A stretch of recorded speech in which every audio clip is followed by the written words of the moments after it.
The John Sterling Show. Entertaining and informative. On the Red Apple Podcast Network. And I certainly wish you a very pleasant good afternoon. We are here from 4 to 5, as you well know. My little Saturday show, which I adore. Across the way, behind the glass, Eric Williams and Jonas Jackson are the producer and engineer, and the executive producer, of course, is Rich Rattabali. I say that because Rich Rattabali and I go back to 1989. Whoa, it's a long way away, when I got the Yankee job, and Rich was working then at WABC, and he's working now at WABC. We have great guests. One, a familiar newspaper man who also has done radio talk shows in Wally Matthews. And then the voice of the Cleveland Indians, who is going to the Hall of Fame this year, my buddy Tom Hamilton. So we have some good things coming up between now and 5. The reason I'm going to begin this way, I didn't know how to begin today. You know, sometimes I have a story that I'll tell. But with the Yankees losing yesterday, they lost 6-5 on a 2-run home run by Jeff McNeil. A lot of home runs in the game. It actually was a great game. You know, it was Carlos Mendoza, good old Mendy, the manager of the Mets, and formerly the bench coach with the Yanks. And he said, it was great, beautiful weather. The place is packed. The noise is coming down. The game goes back and forth and back and forth. It really was a terrific game. The problem is that the Yankees had to go to their bullpen, and their bullpen has not been very good, and they really need help. Now, the problem is, I would think a lot of teams need help in the bullpen. So we'll see what Brian Cashman can do. He has a month. This is July 5th. And I think that the trade deadline is the 31st. So a little more than 3 weeks. And Brian Cashman has a saying which I love. His saying is, "It is my job every day to make the Yankees better." Now, Cash knows, I mean, if I know they need bullpen help, I think he knows too. I think he's kind of involved. So anyway, so I'm going to talk about coming from behind, and I have a whole bunch of examples. One of the best occurred back in 1953. Now, I know there are people listening who are a little younger and think, 53? Were there people on the earth then? Yes. And the Yankees in 53, who were gunning for their 5th straight championship. No one's ever going to do that again. But anyway, they're going for their 5th straight, and they won 18 in a row. And there was a great Dodger broadcaster. His name was Connie Desmond, and I liked him a whole lot more than Red Barber. I thought Connie Desmond was great. And Desmond is giving the scores, you know, during the inning, and he hits the Yankee score. The Yankees are winning big, and they're en route to winning 18 in a row, and Connie Desmond said, "Don't worry, old Case, he'll get them straightened out." So, but anyway, they won 18 in a row. You know what they did after that? They lost 9 in a row. And I remember telling a buddy of mine, see, they're twice as good as they are bad, because they won 18 and they lost 9. Do you know in 1998, one of the best teams of all time, I know a lot of people argue the 27 Yanks and the 61 Yanks was the one that Billy Crystal made the movie about 61, in Mantle and Maris, hitting 115 home runs. And there are many other examples. In 1964, the Philadelphia Phillies hadn't won in years since the Whiz Kids in the early 50s. And they had a 6-game lead with 10 to play. Think of that. 6-game lead, 10 to play. They lost the pennant. First up was the Cincinnati Reds, who beat them every day in Philly. Let's say they won 3 in a row or 4 in a row, and then it became a pennant race. And the Cardinals were also there, along with the Phils and the Phillies, Cardinals, and Reds. And the Reds, it was a tie game, the first game of the series, and on an odd play, a fellow named Elia Chacon scored on a wild pitch or pass ball, and Cincinnati won, Philadelphia lost that tough game, and Philadelphia did not win a game until the last day of the year. And by winning that game, they knocked the Reds out, and the Cardinals came in, won the pennant, and beat the Yanks in 7 games in the World Series.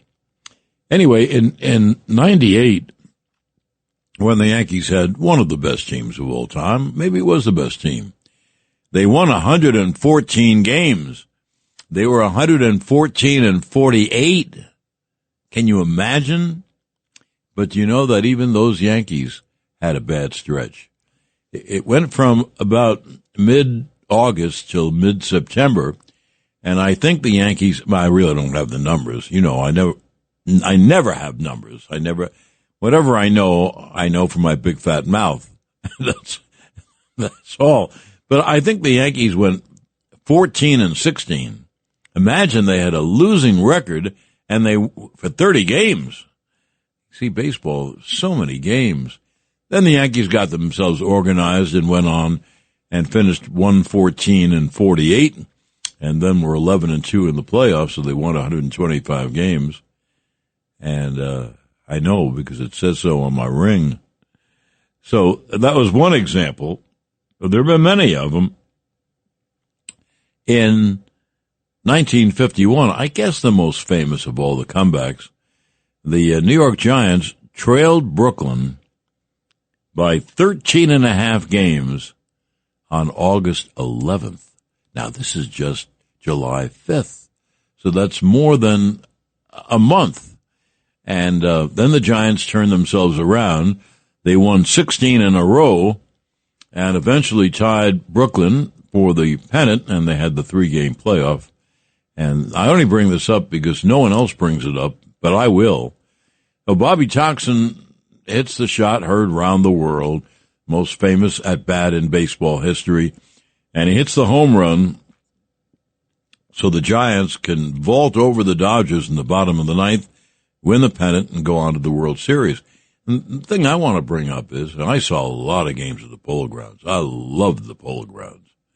I could take a bus, and a Fifth Avenue bus, and it would wind up on top of Coogan's Bluff, and you could get out of the bus and walk. I was a young kid. You could walk forever, but it was right there, the entrance to the upper deck of the Polo Grounds. And so I would sit in unreserved seats, which were great in the Polo Grounds. There was usually very few other people there. And I love seeing the home runs in the Polo Grounds. Like Detroit's right field, the upper deck hangs out over the lower deck.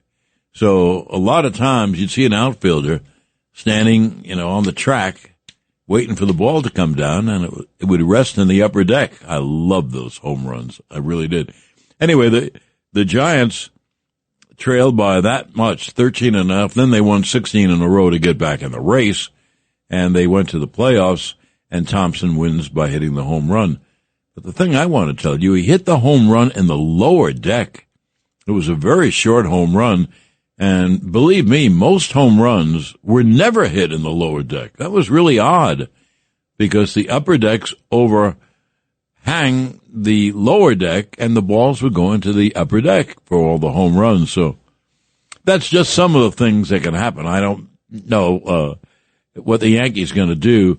I know they're much better than they've shown, but there's no question nowadays the starting pitcher only goes 5 or 6 innings, so you need a bullpen, and the Yankees have a lot of lack in that area. Probably the Mets do too, although they did win yesterday on McNeil's home run. One other note is a terrible note. Clark Schmidt is a really good guy, and his dad is a pilot for Delta Airlines. And I don't say it happens every time, but it happens frequently that Clark Schmidt's dad would fly the Yankee plane, and we'd go, fly from wherever to wherever, and then Mr. Schmidt would come out of the dock and to greet us as we left. And anyway, I really like Clark Schmidt. I think he can be a terrific pitcher. He just got injured so much, and now they say, whoever they are, that it looks like Clark Schmidt's going to need Tommy John. Is there any pitcher who has not had Tommy John? It's amazing how many pitchers are hurt. The Dodgers have an all-star team of pitchers hurt, and they have a terrific record anyway, but they'll be even better when they get some of those pitchers back. So if you're a great Yankee fan, you can't be more of a Yankee fan than I am. I mean, it started when I was like 7 or 8. But if you're a Yankee fan like I am, it's not only is it not over, they're only out 2 games. And look, they've done nothing but lose in the last 20 games. They probably lost 15 out of 20 or something like that. So, are they going to get better? Yes. I fully believe. Just in a rut, which happens in baseball. I said it happened to the 1998 Yankees who won 114 games. But I do think that the Yankees, the first thing they have to do is look at their bullpen and improve their bullpen, and I'm sure they know that too. Well, what we're going to do is we're going to go to a break. Wouldn't that be wonderful? We'll go to a break, and when we come back, I hope we'll have Wally Matthews on the line. So stay right there at 77 WABC. We'll get back right after this. The John Sterling Show on the Red Apple Podcast Network.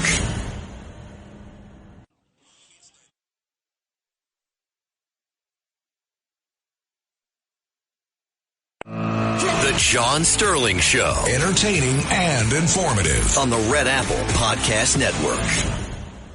And now let's go to the 77 WABC ActionCarting.com phone line. New York City's premier waste and recycling provider. And my guest is a really good buddy of mine for a long time. You've read him. He's probably written in every newspaper in New York and on the Internet. He is Wally Matthews. Hello, Wally. Hello, John. John, you just had me laughing. I love the way you went into the break with the song. That was what I heard as a kid between Dan Ingram and Ron Lundy and all those guys. You brought my childhood back. I had Jack Marin on, the former Bullet, a small forward, and when I had him on, he said, "This is great. I was 14 listening to Cousin Brucey." Right, with a transistor radio with one little earplug, that would go in one ear at the beach. Well, so anyway, I just want to say this to you, John. I'm so happy that you have this show. I really am, because your voice needs to be heard in this town. It really does. I mean, you have such a wealth of knowledge. I don't know 5 other people who would know the WABC jingle anymore, but I mean, you could drop a reference to Fred Astaire or the Marx Brothers into a baseball broadcast. Nobody on earth can do that.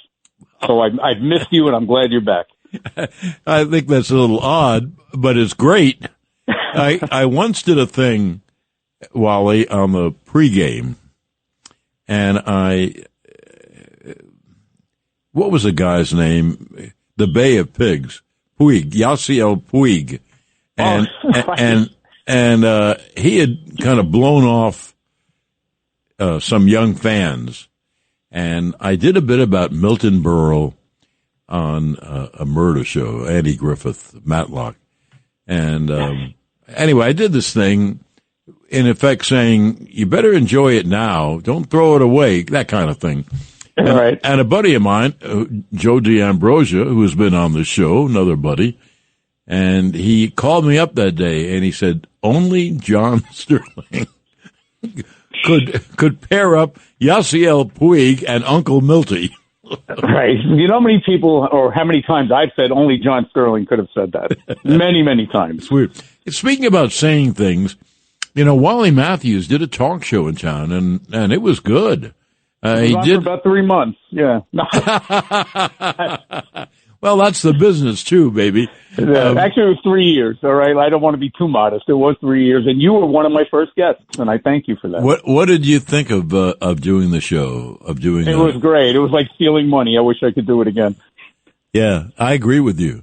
And you had on as your partner Tom Keegan, correct? Who was writing, I think, for the news then. No, we were both with we had both just left the New York Post to become big, famous, and wealthy radio stars. Of course. You see how that worked out. Of course. It's perfect. I did a whole thing on the Yankees because they are playing, very poor baseball. So I've heard. And they've taken a 7-game lead, and now they're 2 games out. So they turned around 9 games. What are your thoughts?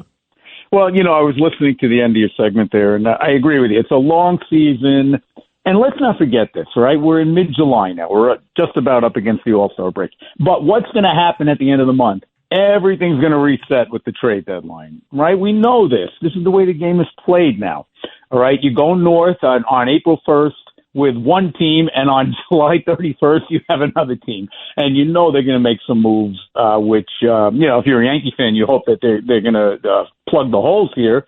But I couldn't agree more about the need for not only relief pitching, but starting pitching that can go deeper into games because guys get worn out.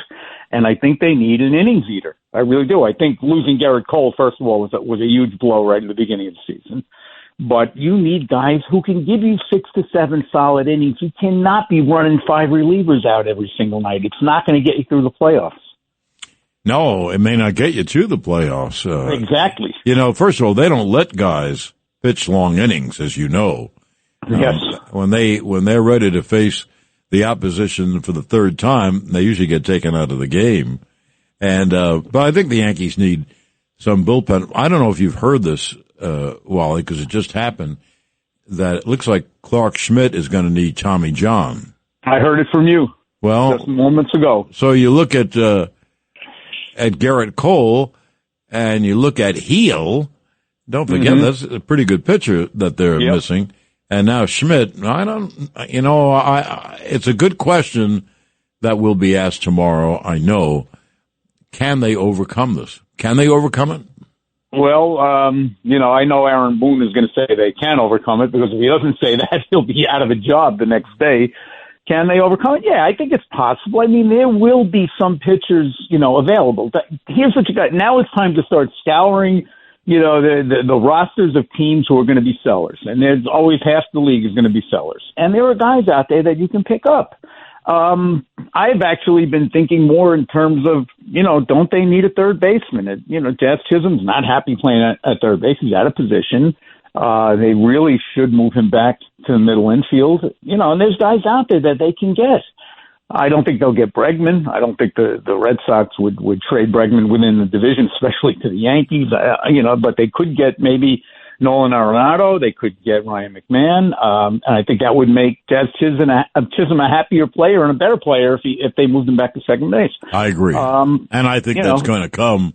I'm one of those who want Ryan McMahon. I know he's another left-hand hitter, but he might have a great time in the Bronx. But I don't know if they can get him either. I don't know. Colorado wants to, yes. But you know what? Colorado's is out, right? They're going to be sellers.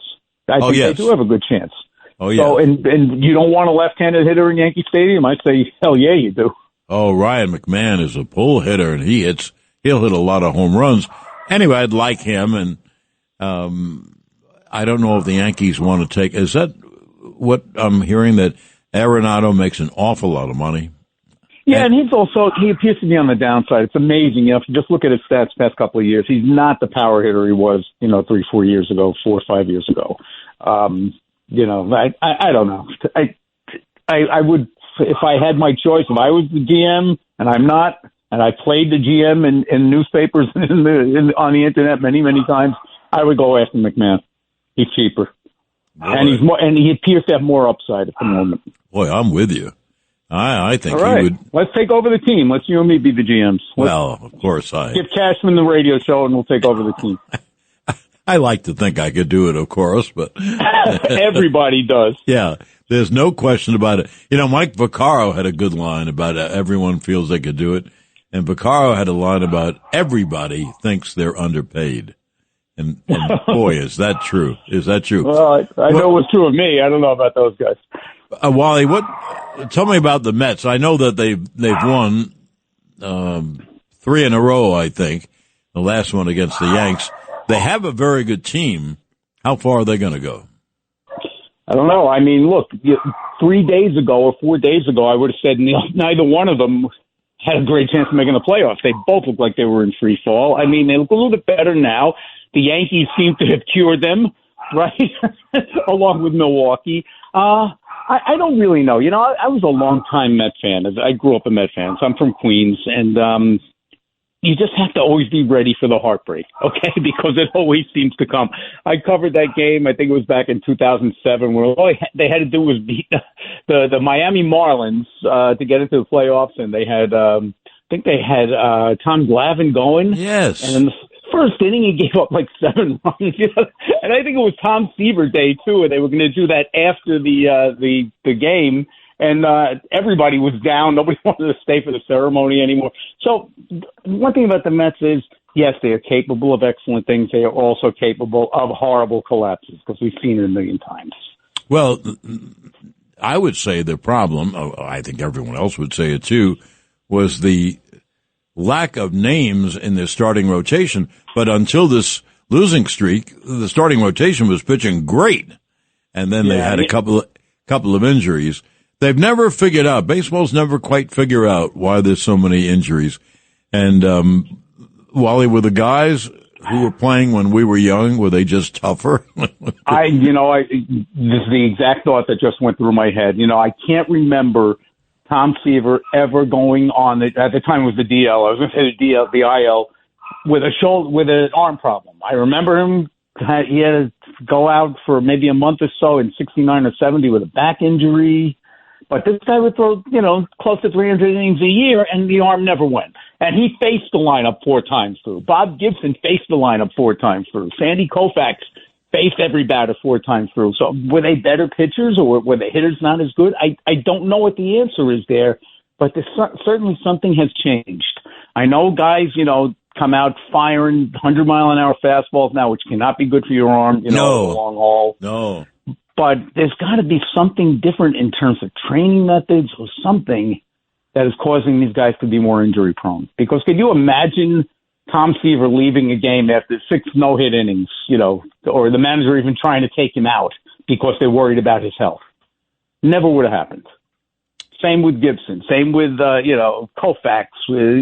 Go back to Bob Feller, who I'm sure you saw. Guys like that, they seem to be bulletproof and unbreakable, and I just don't know what the difference is now. But there is a difference. Now, it could be, as they say, there are more better pitchers now than ever because the batting averages aren't the same. They're probably 20 points lower. You mentioned the game.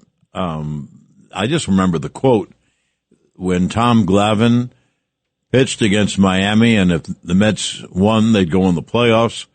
Right. And Glavine gave up a lot of runs early. And I think it was 7 in the first inning, if I remember correctly, so I covered the game. So afterwards, the reporters found Glavine, and they asked him, well, losing this game and giving up all those runs, was it devastating? And Glavine said, well, no, it wasn't devastating. It was disappointing. Well, okay. If you're a broadcaster and wants to go to the playoffs, and you're a player who wants to go to the playoffs, the manager and the coaches do, it's devastating.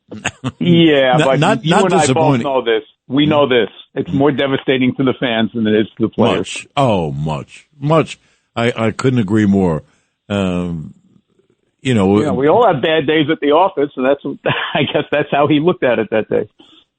And since Glavine was making in excess of $10 million, I don't know what he was making, but he was in excess. He wasn't, he could take it. Yeah, they weren't going to throw any benefit dinners for him. He was doing just fine, and I'm sure he had a contract for the next year as well. So I'm sure it is completely different, for the fans who are so invested in it. And I get it. You spend a lot. It's a long, and you'll get this. You'll get this reference, but it's like watching a daily soap opera, watching a baseball season. Right? I mean, absolutely. Every single day there's another drama, and that's what I loved about it. And when you're a fan, you get really wrapped up in that. But when you're a baseball player, this is your job, all right? This is your job. And now, so now it's over. Now I go on vacation for 3 months, and I'll come back in February. It ain't so terrible. And Wally, nowadays, the guy that you mentioned who is not terribly upset because he's a millionaire. And, sure. And his financial security is there, and it will be. But in fairness, these guys are very competitive. If they weren't competitive, they wouldn't get here, right? Well, that's they would a good not point. Get here, and they do want to win. And but you have to take it that way. I think otherwise, you truly would be devastated. You'd go home and you'd be sitting there, with a gun barrel in your mouth or something. You can't take it that way. No, it's got to be okay. It's my job. I screwed up today. We'll come back and do it tomorrow. We'll come back and do it next year, and we'll do better. I can't see any other way to handle it. Well, Wally, it's wonderful to have you on. I love see every guy who comes on, or gal, as Susan was on, have strong, tough opinions, and I like that. People want to hear that. So that's how I paid for my house and sent my kids through college. Yes, you did. I don't know what they were worth, but they were worth that. So yeah. So thank you for coming on. I appreciate it. Always a pleasure. Please have me back. And you will be back. Don't worry, we're going to have the same guests back. So I appreciate it, Wally. Thank you. All right, John, you be well. You too. Well, we're going to have a break, and hopefully we're going to have the voice of the Indians, Tom Hamilton, on with us. So we'll go to the break and sell things. And where are we going to sell them? On 77 WABC. The John Sterling Show on the Red Apple Podcast Network.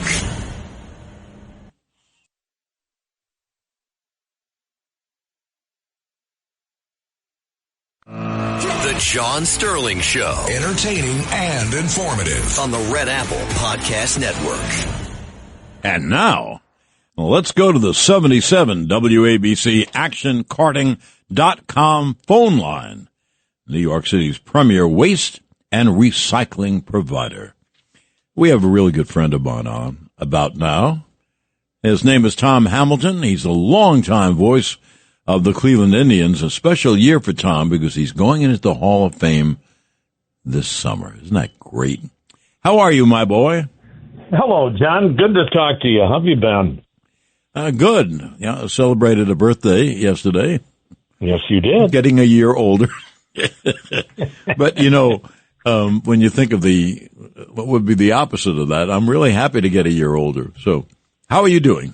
I am doing great, John, and hope you and your family are doing well. And just, we miss seeing you at the ballpark, but know you're enjoying retirement and you're a Hall of Famer and should have been in Cooperstown a long time ago. So, you know how much I think of you and your work.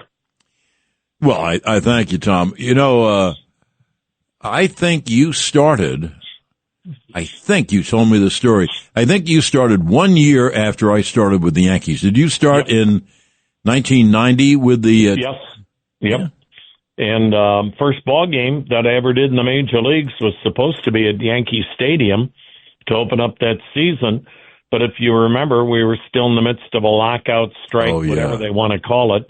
And that first week got postponed and squeezed in at various times throughout that summer. And so the first major league game I ever did was still against New York, but it was during the weeknight in Cleveland. And in the fourth inning, a blizzard came off Lake Erie and canceled it in the fourth inning. So it's kind of like, welcome to Cleveland. The first game I did for the Yanks, Tommy John pitched. It was in Minnesota. and he won the game 2-0. And he could still pitch, he throwing his junk. Sure. But you know what he couldn't do? He couldn't field his position. You can get killed out there. And so after a while, that's why he retired. He retired maybe in May or June because he couldn't field his spot. You can get hurt with a ball whistling by you. Tell us about the Indians. The Guardians. I got to put a dollar in some pot somewhere. They always seem to do a little better than they're expected. What do you think this year? I know this year in your division, Detroit has been the runaway leader. It's been a bizarre last 6 weeks, John, because a year ago the AL Central was arguably the most competitive division in baseball, and 3 teams from the Central made it into the playoffs. And it looked kind of like deja vu back in, the second week in May. There were 4 teams in the Central above 500. Looked like we had the makings of what could be a great summer race. And 6 to 7 weeks later, it's been a total go over the cliff for the division. There's nobody even remotely close to 500 in the division outside of the Detroit Tigers. And they have easily been the best ball club in the American League up to this point, although the Houston Astros now are making a familiar surge and have really kind of closed that gap with themselves and Detroit for the best record in the American League. But, Detroit's going to win this division handily.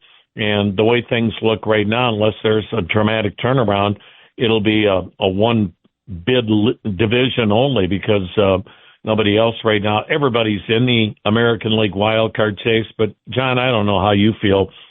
I have always felt until you're a 500 ball club, you're not a playoff contender. And, right now Cleveland's 6 games under 500, and the whole division's like that outside of Detroit. So it's bizarre how quickly it changed. I always feel that Cleveland's going to do well. I don't know why, but they always seem to. And I also thought, Tom, that Kansas City was going to be a big team. Last year, they had a terrific season. The Yankees knocked them out in the playoffs, but they were an awfully good team, and they've had a very disappointing year.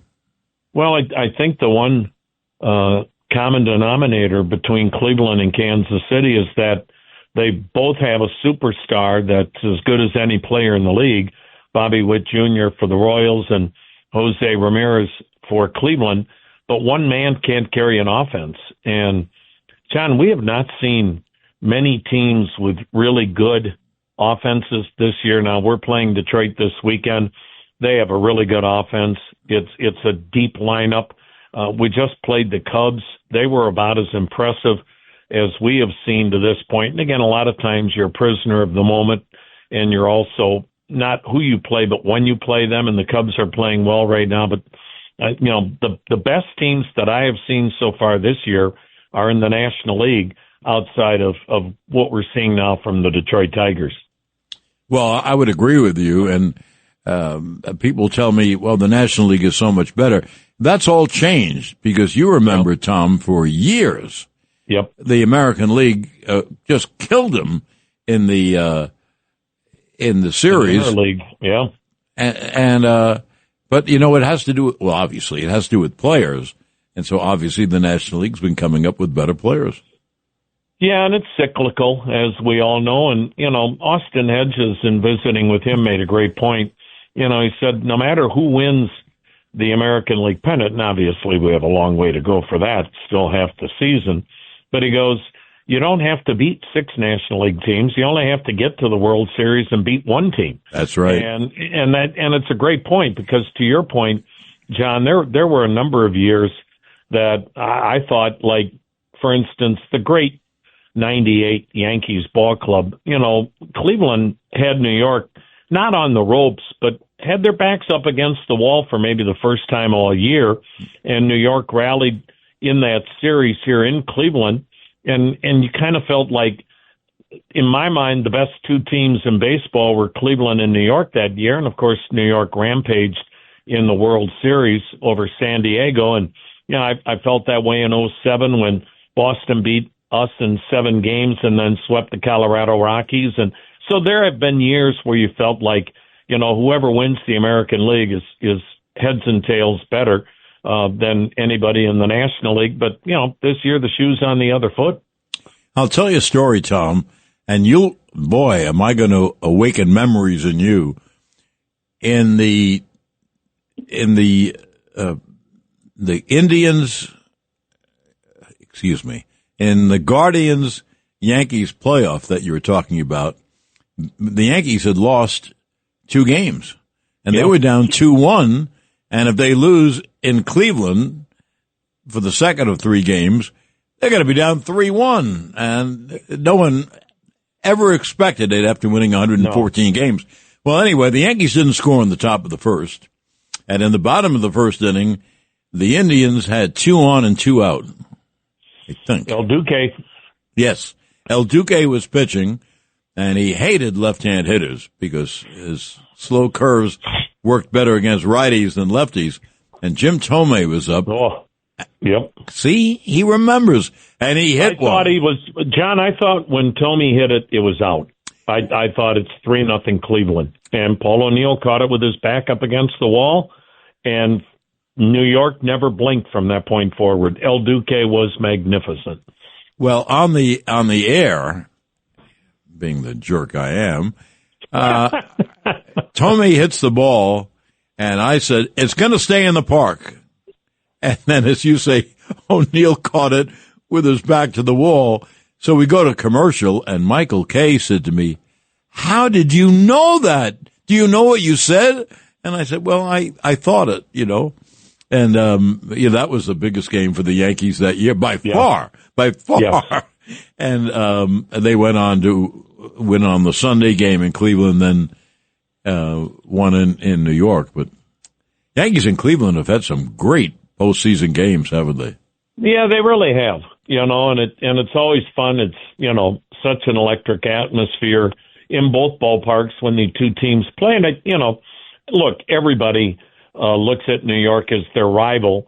But here in Cleveland, it was really true in the 40s and 50s, certainly before my time. But, when you look at the record books and you talk to the people, those were the years where it was either New York or Cleveland that was usually the best team in the American League. And, in 48, Cleveland won the World Series. And then in 54, they beat out the Yankees, but lost to the Giants in the World Series. But those were years where New York was just dominating, and Cleveland had really good teams with Bob Feller and Bob Lemon and Early Wynn, and you can go on and on and on, Larry Doby. But I think so, John, in a lot of ways, here at least in Cleveland, that rivalry, goes back a long ways when both teams were really good in the 40s and 50s. And, then we had some classic matchups, in the 90s between Cleveland and New York. And, it happened again in '07 when Cleveland eliminated New York. And, it's happened here recently. The Yankees, I thought our 2017 team was better than the World Series team the year before and had New York down 2-0.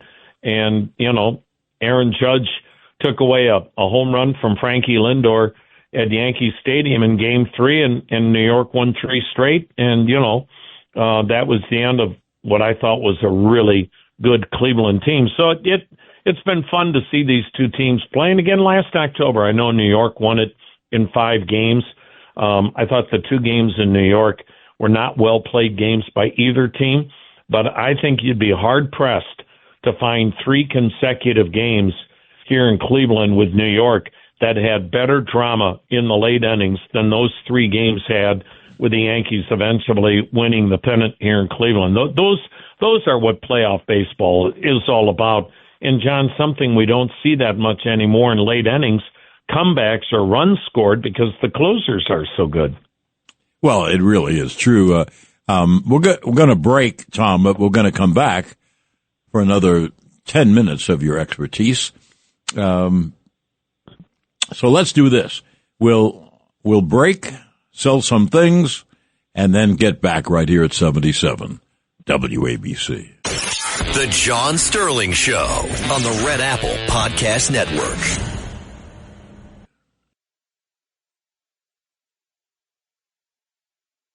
The John Sterling Show. Entertaining and informative. On the Red Apple Podcast Network. And we're on the air with not only one of my good buddies, but one of the great broadcasters, Tom Hamilton of the Cleveland Guardians. I have to stop. It's been many years, you know. And Tom is going to the Hall of Fame. Why don't we talk about that for a minute? First of all, what did you think when you got the phone call? And what are you thinking now? I don't even know the dates. I never know any date. But you can go ahead and explain when it all happens. Yeah, I mean, well, when I got the phone call back in December, I thought they had the wrong number. So, you know, it's very humbling. It's overwhelming.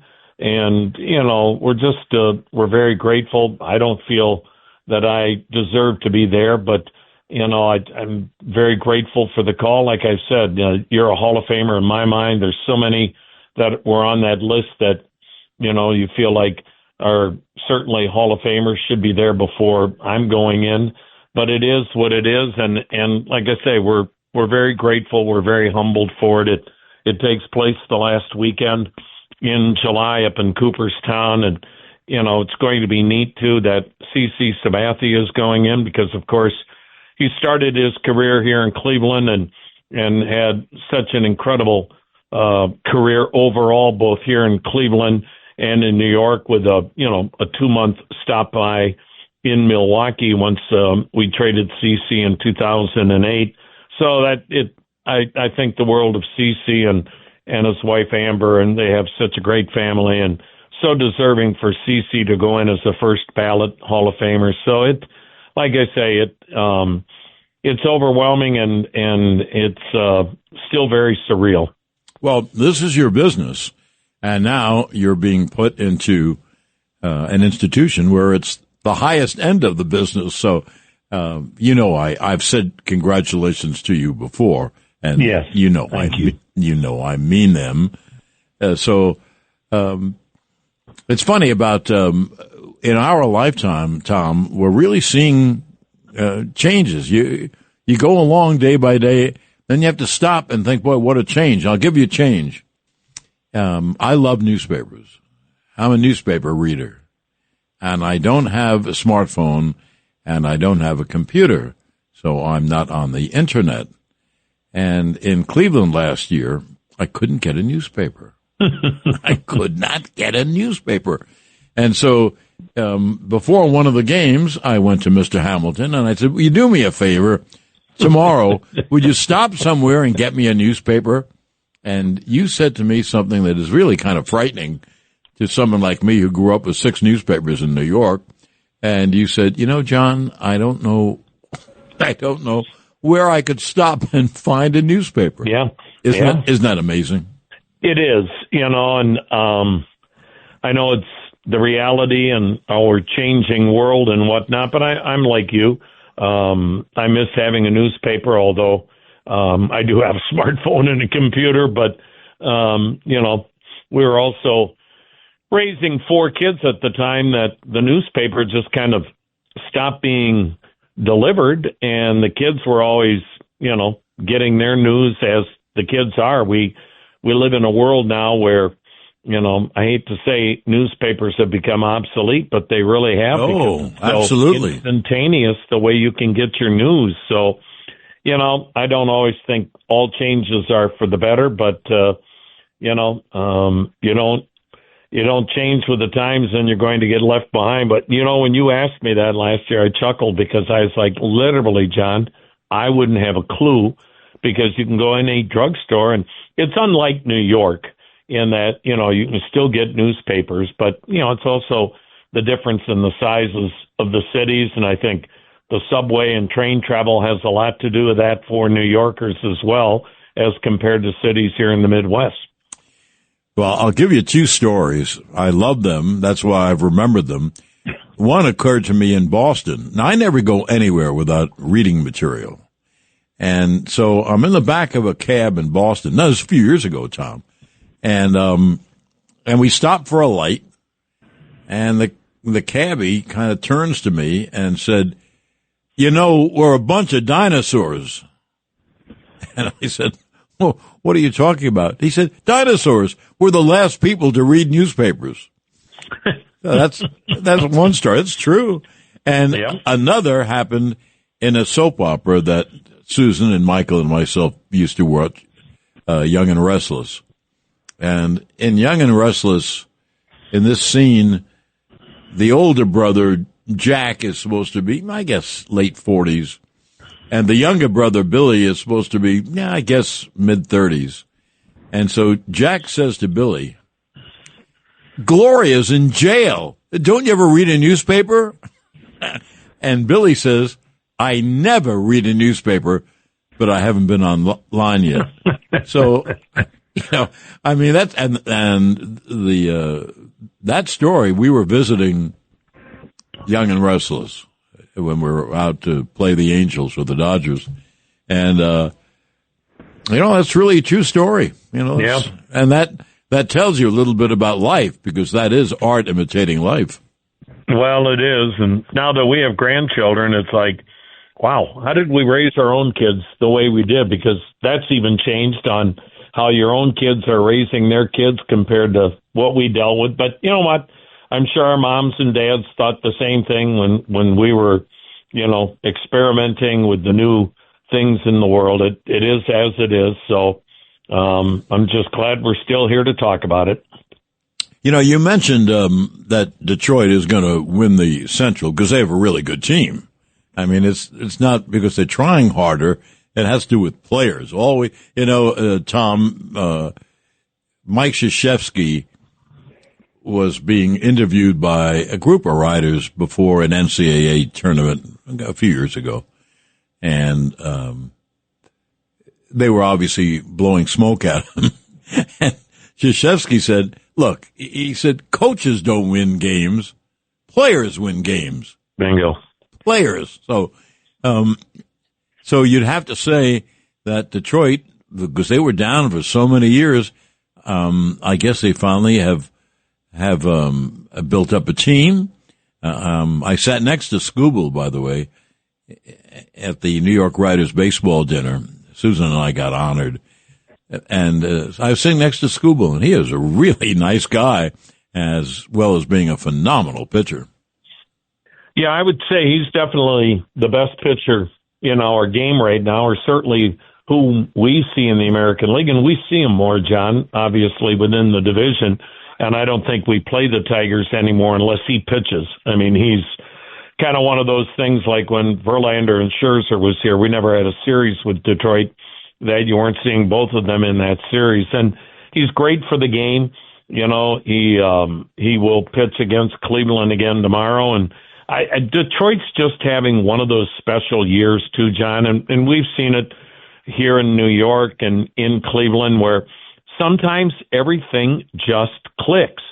And you better take advantage of that special season, because you could bring the same team back next year and things would be different. And we're kind of seeing that in some ways this year in Cleveland. It's a different ball club than what we had a year ago.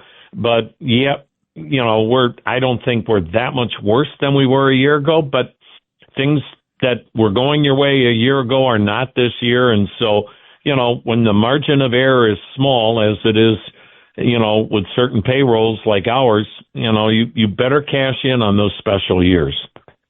Well, that really is a good point. You made a point before about pitchers that are taken out after 6, and then you mentioned, the names that we know and love, the old-time names, Koufax and Gibson, and I grew up with Rashi, Reynolds, and Lopat. So, but you're a bright guy. Any reason why there are so phenomenal injuries in pitching? Well, when you talk to people, John, that certainly know a lot more about it than I do, I think the universal opinion is pretty much the same. Everyone is max effort from pitch one. And, right. Eventually there's a cost that comes with that. I mean, when Justin Verlander was in his heyday, and again, we would literally see him pitch against Cleveland sometimes 5-6 times in a year when you were playing the Tigers 19 times in a season.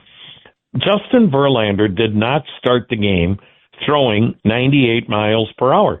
He would work his way into better velocity as the game went on. He always had something extra in the tank. He could get you out early in games with his 4-pitch mix and maybe be throwing 93, 94. And then when he was in a jam, he had something to reach back for and throw 97, 98. But, we played the Tigers. This is only our second series against Detroit. But back in May, we had one of those early Roku games on Sunday morning at 11:30 in the morning. And Skubal's first pitch was 98 miles per hour, and he pitched his first complete game. And his last pitch in the ninth inning was 102 miles per hour. So, I hope like heck he stays healthy. But, the track record shows those guys aren't going to be able to have a long career throwing with that kind of velocity from pitch one and the amount of spin that these guys are trying to manufacture as far as their breaking ball and whatnot. Again, John, when you talk to baseball people, that seems now to be the most universal belief in that. I hear there's the no same. other reason. I hear the same thing, and that's why they're only pitching 5 or 6 innings. I could go on with this. I have a lot of examples, but we don't have time. First of all, thank you for being on. Secondly, thank you for having me, John. Congratulations on the Hall of Fame. I think it's Thank fabulous. You. And we'll talk to you soon, and you'll be on again soon. What do you think of John. that? I'd love it. All the best to you, your family, and all of the great folks in New York. Thank you, Tom. Appreciate it. Thanks, John. Now, we have to go, right? Yeah. Vinny Medugno, the great Vinny Medugno, is coming up next. And my thanks to you for listening. I'll see you next Saturday from 4 to 5. And it'll be right here on 77 WABC. Thanks for listening to The John Sterling Show. You can hear The John Sterling Show Saturdays at 4 on 77 WABC. If you like the podcast, share it with your friends and listen anytime at WABCRadio.com and download the WABC Radio app. Hit that subscribe button on all major podcast platforms. Plus, follow WABC on social on Instagram, TikTok, Facebook, and X. See you next time for a new episode so you never have to wonder. What the heck is going on here?